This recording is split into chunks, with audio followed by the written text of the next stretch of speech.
এক নাম্বার 5 ওয়াক্ত নামাজ ঠিকঠাক আদায় করা, 2 নাম্বার রমজান মাসে সাওম রাখা, 3 নাম্বার তাদের লজ্জাস্থানের হেফাজত করা, মানে শরঈ পর্দা মেনটেন করা, শরঈ পর্দা মেনটেন করা। এবং আমি বলে দেই, চেহারাটা আপনাদের পর্দার অন্তর্ভুক্ত।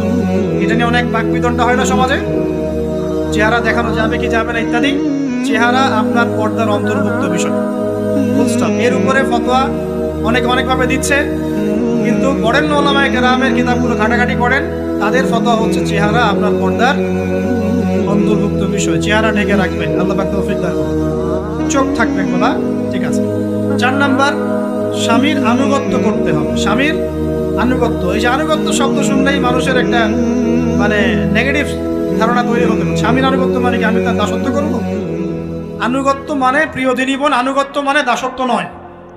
আনুগত্য মানে কোরআন সুন্নাহর যে বিধানগুলো আপনার স্বামী আপনাকে পালন করতে বলবে, আপনি সেগুলো করবেন, আপনি করতে বাধ্য।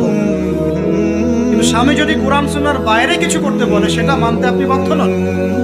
স্বামী যদি আপনাকে বলে যে সুদ খাও, এই সুদী এনজিওতে আসো, নাম লেখাও। স্বামী যদি আপনাকে বলে যে আসো বেপরদায় বাইরে যাই, সাজুগুজু করে বের হও, চলো ঘুরে আসে বেপরদায়। স্বামী যদি বলে দেবরকে একটু খাবারটা দিয়ে আসো, আমার অফিসের কলিগ আসছে, খাবার পরিবেশন করো, আসো ডাইনিংয়ে আসো। এই যে হারাম কাজ, বেপরদার আদেশ করছে, সুদের আদেশ করছে, আপনি সেগুলো পালন করবেন। কিন্তু হালাল বৈধ যে কোনো বিষয় আপনি স্বামীর আনুগত্য করবেন, এটা আপনার উপর ফরজ। এই 4টা কাজ যদি আপনি করতে পারেন, জান্নাতের যে কোনো দরজার ইচ্ছা আপনি প্রবেশ করতে পারবেন ইনশাআল্লাহ। আল্লাহ পাক আমাদের দিনী বোনদেরকে এই 4টা কাজ করার তৌফিক দান করুন। আমাদের সবাইকে আল্লাহ পাক জান্নাতের জন্য কবুল করুন বলে আমিন।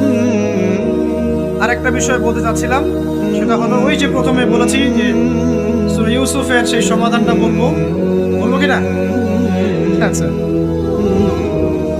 সূরা ইউসুফটা ইনশাআল্লাহ আমি আরেকদিন পুরো সূরাটা সংক্ষিপ্ত করে আলোচনা করবো ইনশাআল্লাহ। যদি একটা লেকচারে সম্ভব হবে বলে মনে হচ্ছে না আমার কাছে, 2টা বা 3টা লেকচারে নিয়ে আসবো ইনশাআল্লাহ। তবে আজকে একটা চিস্ট খালি বলছি।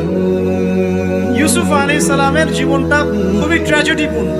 নবীর পরিবার থেকে ভাইদের শত্রুতায় ওই যে কূপে চলে গেলেন, কূপ থেকে চলে আসলেন মিশরের বাজারে, সেখান থেকে বিক্রি করে দেওয়া হলো তাকে, রাজা তাকে কিনে নিলেন। তারপরে সেখানে তিনি বড় হতে লাগলেন রাজপ্রাসাদে।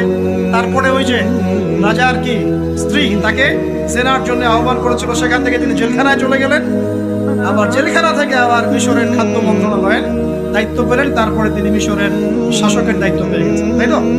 আচ্ছা, এর মধ্যে একটা জায়গা খালি বলবো আজকে। টপিকটা কি দিবা তোমরা? টপিকটা হচ্ছে চলমান বৈশ্বিক অর্থনৈতিক সংকটে ইউসুফ আলাইহিস সালাম